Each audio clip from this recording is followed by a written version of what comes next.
Hello, welcome back to the Redmen TV. It's half-time live and quite probably uncensored as well as Liverpool take a 1-0 lead into the half-time break against Southampton thanks to a little piece of Keymaster Coutinho magic. Yeah, I thought we'd bring Keymaster back because why the fuck not? If you watched the match day live show prior to kick-off, you know we've got with me, but if you just join us you won't, so never mind.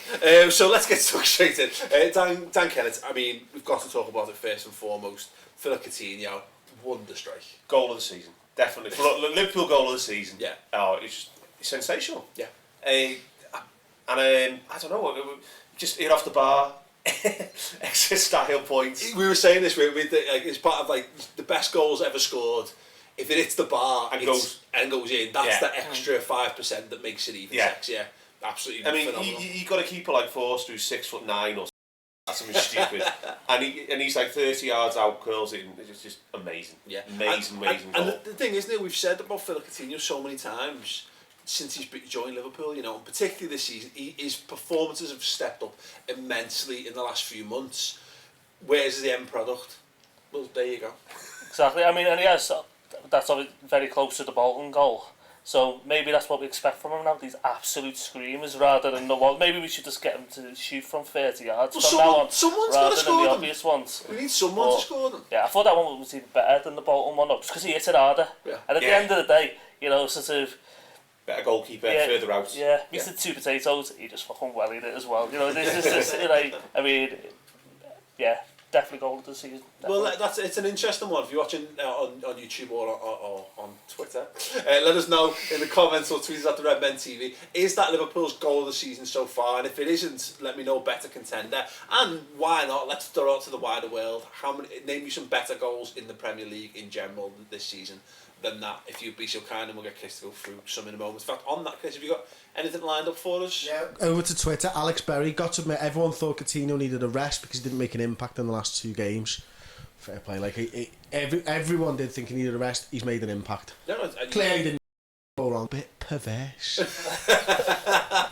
It's odd, isn't it? It's yeah, I mean, my theory on it is the fact that Markovic has played with Chan before, admittedly down the right-hand side, and Lovren has played with Ibe over the last couple of games when he's come on. So, in some ways, I can kind of understand it. Although, I'd rather have a centre back over at Klein's side of the pitch than Chan. To be fair, I think there's a I can see it was weird. It is very very weird, isn't it? Right? I mean, there's probably a case to be made that sort of Chris alluded to.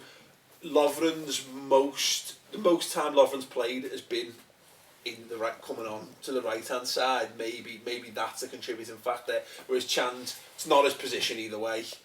So you know what I mean. Surely he'll be just as good on. I don't know. What you thought? Liverpool haven't been the best in the half, have they? You know, I think just overall Southampton have been much the better team. They've had more attempts apart from Coutinho's goal. Liverpool have been real.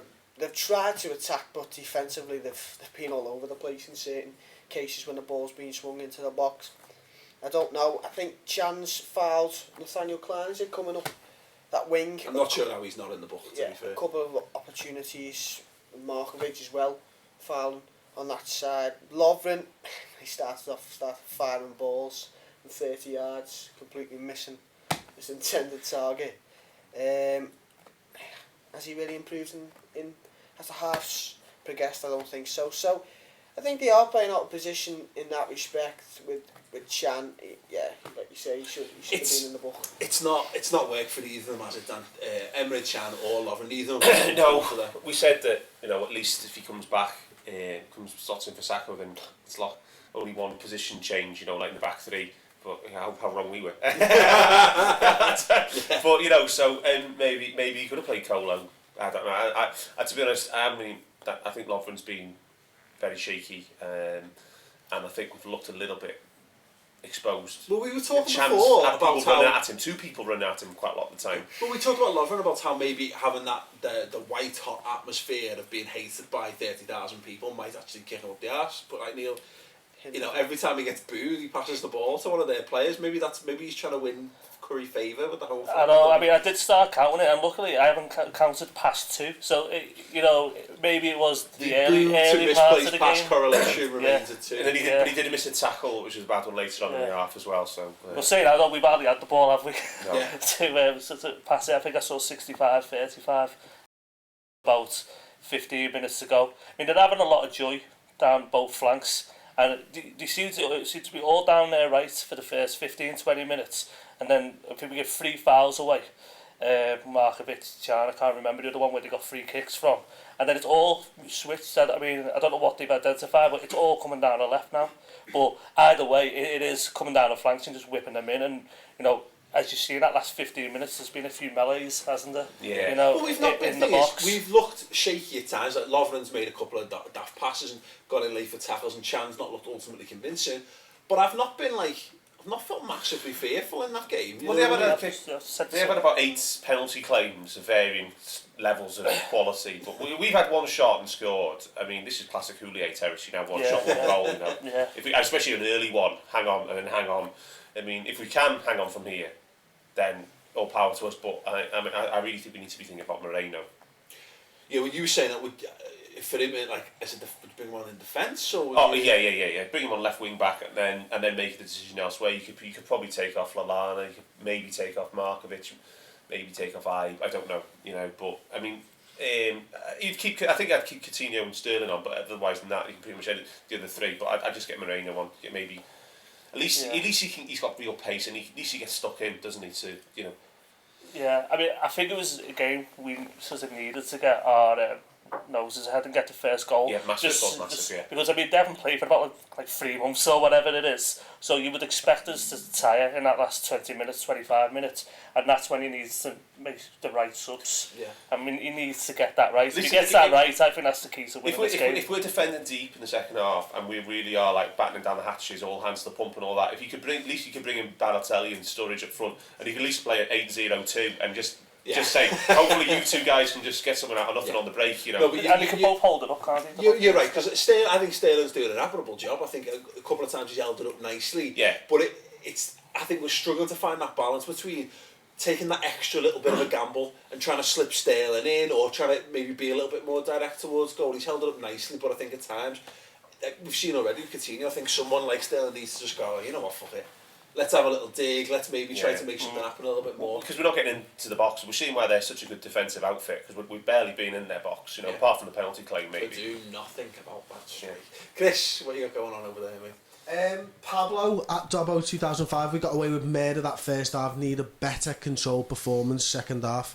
I agree with that. I think, I'd be looking to bring someone on a little bit further up the pitch as well. I like Dan's shout to bring a Moreno on, but I think someone maybe like a Balotelli or something to just hold the ball up and let us get possession and start attacking them a little bit more is massively important, because we're just not in the game, and this is normally what we do to teams, and it's shit being on the other end of the possession battle, isn't it? It feels like you're not the masters of your own destiny all of a sudden. Yeah, but this is it. Okay, we're only at half time. There's a lot of football to be played, and I wouldn't fancy 45 minutes like that again. But so far so good. I agree. We need to do touch wood more. Their strikers aren't very good. Well, why even say it? And our goalie's playing well. So even if they do get some chances, I'm not convinced that they haven't got like a really clinical striker to punish us. Fingers crossed. And they haven't got a fox in the box either. So yeah.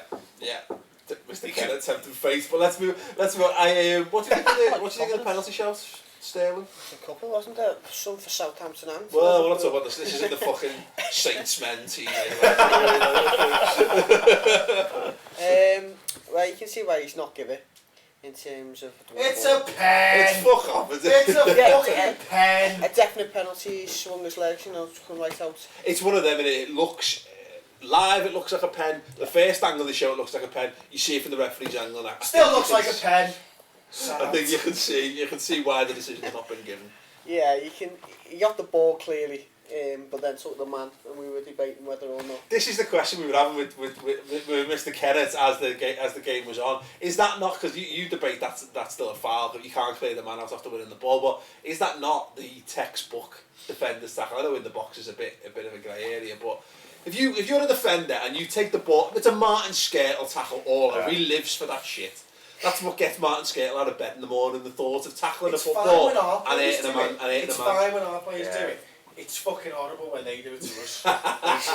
Yeah. The only person who's allowed to be a hypocrite is me. So yeah. The good thing is the ref is shite. The ref is awful. I mean, I don't know why he's got this game, because he's one of the worst in the league. I've got a ref shit list, and there's pretty much Lee Mason at the top. Mike Beachball Jones and Kevin Friend are very close to Lee Mason. The troika of shitness, you know. And God knows how he's got this game, but he's proven how dreadful he is, because he's basically just. If it wasn't been raining, I think that's a pen every week. He's let it go because they're sliding in because of the conditions, I think. Well, let's know your thoughts on that in the comments or after Redmen TV on Twitter. Was it a pen? Again, gives a shit about any of Southampton's pen claims. More interested than our ones. Sterling one. Yeah, and as well as that, they had the chance that Elliot goes through and Simon Mignolet, does he handle it outside the box? It's borderline. It's borderline great goalkeeper. I think he's come out, he's made himself big. If it accidentally hits him on the hand outside the box, shucks. Yeah, Paul, I haven't got a problem with it. No, I'm going to level with you, Paul. But don't give a shit, as if it's not given. But I think he's had a good game, again. I mean, he's come for everything. One punch where... He had one punch, never quite went out of the box. It came back in a couple of minutes from the end.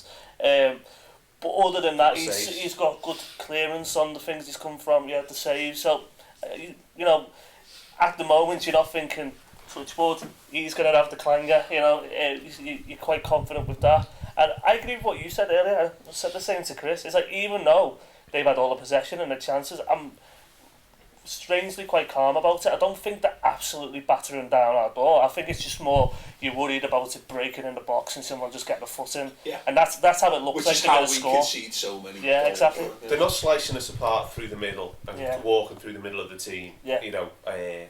Like Spurs a couple of times, they came straight through the middle of us at Anfield. But here they're limited going forward. They are a limited team. They're very strong at the back, but we got the goal. So yeah. Great, fingers crossed. Chris? Yeah, shout from Zidog asked about substitutions and stuff for now. He's not actually... Put away, it's like Joe Allen when he's going up for the balls, isn't it? Yeah, anything else, mate? No, that was it. It just tickled me, mate. Yeah, keep your thoughts coming in on that. What do you think? Should Liverpool make any changes at half-time? Brendan Rodgers not afraid of making a change if he feels it'll have a positive impact. We saw that with Balotelli the other week. We've already said Balotelli might be a case to come on to hold the ball up a little bit more. If you agree with that, let us know in the comments or tweet us at the Redmen TV. Ryan, anything you change at half-time? Or more of a moving into the second half? I don't know if you put Daniel Sturridge on, it might give us a boost going forward. I'd keep it relatively the same for 60-70 minutes. If they carry on piling men forward, then I may make a change. I think Ibe's done well, to be fair. I think he's actually been the bright spot. I think he's been limited at times, doesn't he? But he looks like one of those half a touch here, half a yard here, and he could have been in once or twice. But anyway, it looks like the teams are coming out for the second half. Chris, have you got one last thing before we go? I changed the scoreline to 2-0. There we go, that's all. Okay, thanks. Right, okay, thanks very much for watching. Give the video a big thumbs up as well if you would. Any more thoughts, please hang around in the comment section by all means, and we'll check back at the back on youtube.com/the Redmen TV for all the post-match content. Cheers.